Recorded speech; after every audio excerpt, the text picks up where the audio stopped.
Hey guys, this is James from TeaDB. As you can see, we have a special episode here again. So you guys may recognize Emilio from a couple episodes last year.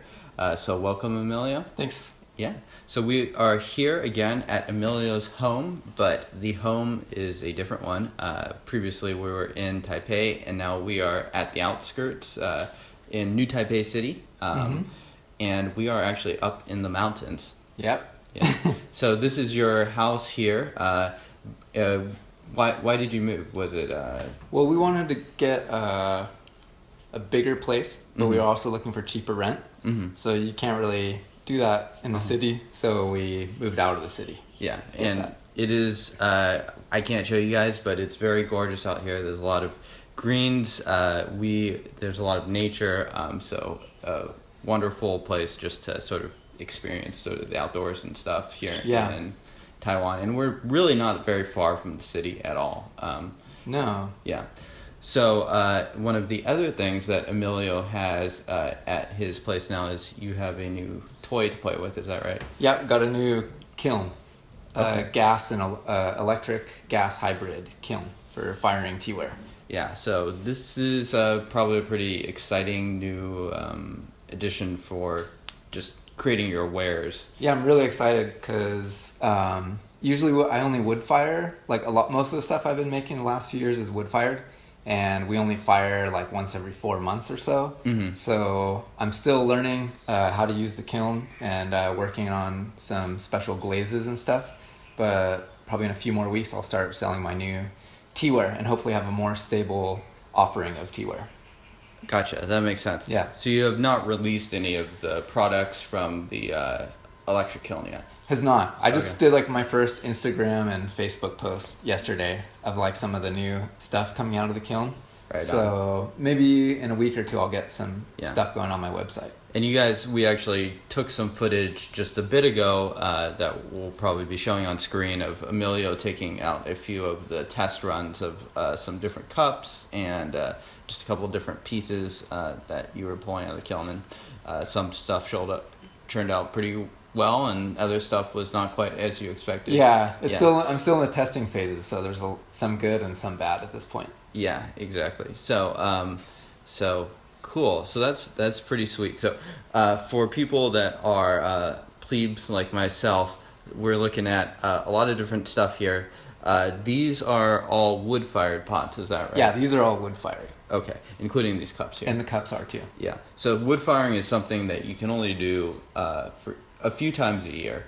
Yeah, it's just really labor intensive, just even loading the kiln and then firing. We usually fire for about 5 days, and you have to be there day and night just loading wood into the kiln. So the whole process takes like more than a week to complete. So it's not something you can do just like every day. Right. Yeah. So usually when you do it, you try to fire as many pots as you can. And do that.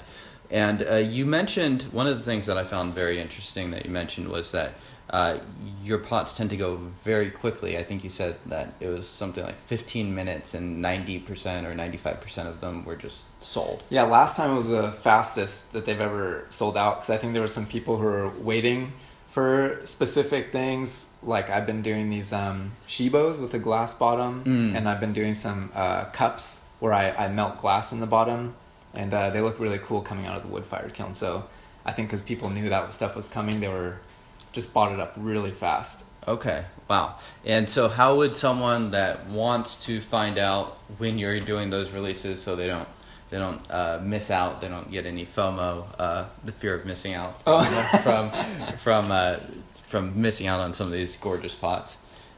Let's see. The best way is I have a mailing list, which you can sign up on my website. You can sign up on my mailing list, and I send out an email when I have new stuff out of the kiln.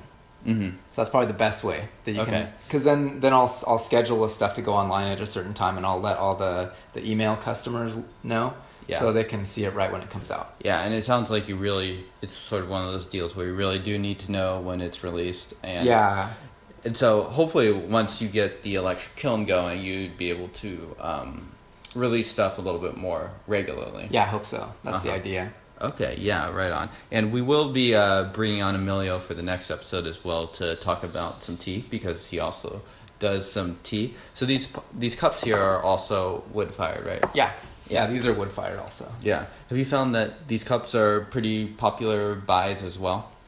Yeah. It seems like people really want wood fired teaware.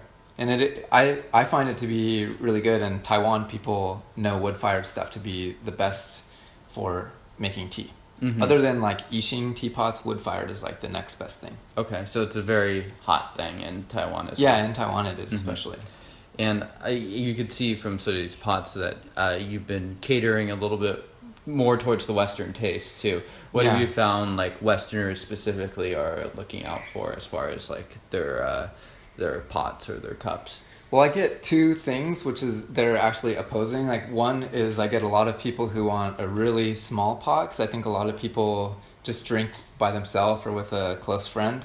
And then I get other people who are interested in a really big pot for like a tea ceremony type thing. So those are usually what I sell the most of, is like the really small and the really big. Okay. So nothing sort of in between. Yeah, I still make some, but like, this probably wouldn't be the biggest selling item, but these little guys would probably sell pretty quick. Yeah, I mean, I think for most Westerners, because they're drinking by themselves and stuff, it makes a lot of sense. And I think it's very confusing for a lot of Chinese or Taiwanese potters who probably don't. Oh yeah, they would think this is way too small. They're like this is like cute, but what good is it? But it's actually probably a more practical brewing device for Westerners in a lot of ways. Yeah, and I even use the small pots a lot too, because sometimes I have a lot of teas to try for my website, so sometimes I just want to drink a little bit because I have to try a lot. Mm-hmm. So I don't want to like overdo it. So the small pot works really well for me too. Yeah, good way to test teas. Yeah, for sure. And so you have these cups, you have these pots. What other items do you release as far as teaware goes? Well, I sell a lot of tea jars as well. Those are pretty popular. Tea jars, and those are for storage. Is that right? Yeah, storage or.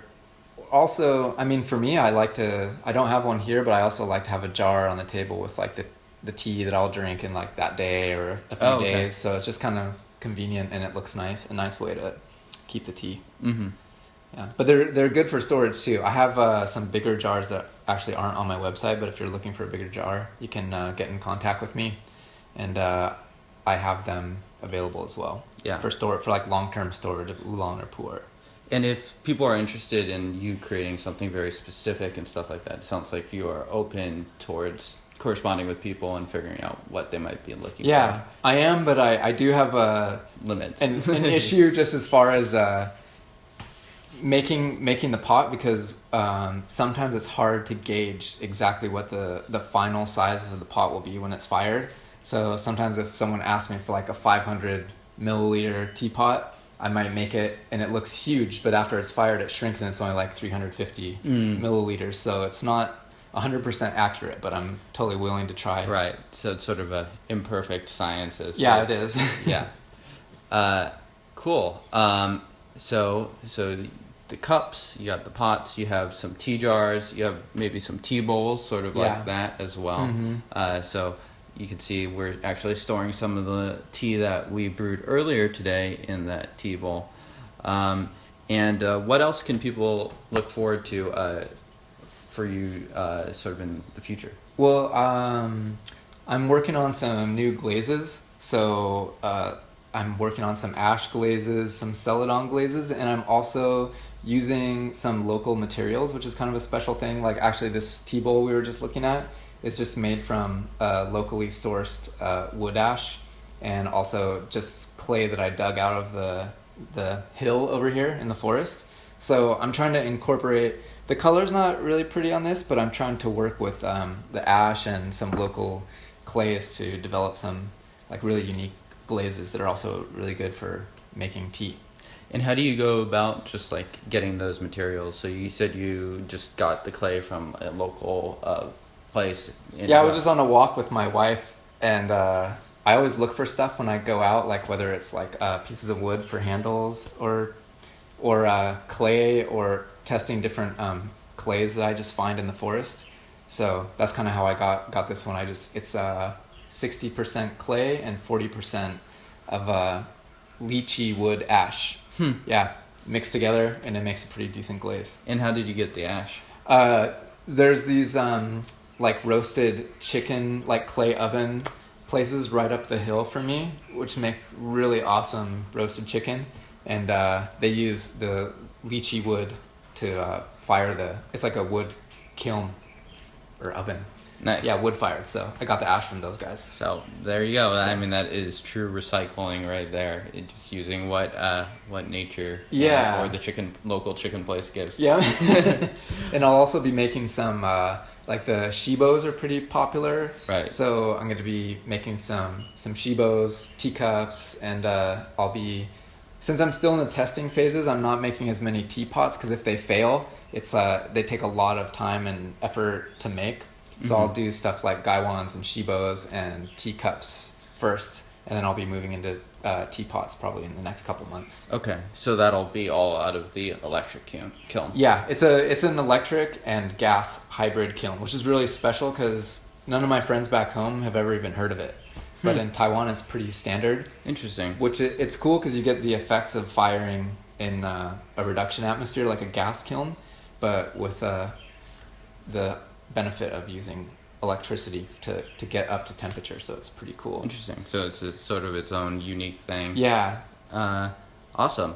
Well, I think that just about concludes this episode, so thank you guys for tuning in. You can check out Emilio at the Jade Leaf. Yeah, my website's thejadeleaf.com, and I'm on Instagram and Facebook as well. If you just search the Jade Leaf, you should find me. And if you're interested in especially the wood-fired products, you should definitely subscribe to that mailing list or follow Emilio on those channels just so you know when that stuff is coming up, because it sounds like the opportunity can be over very quickly. It goes fast.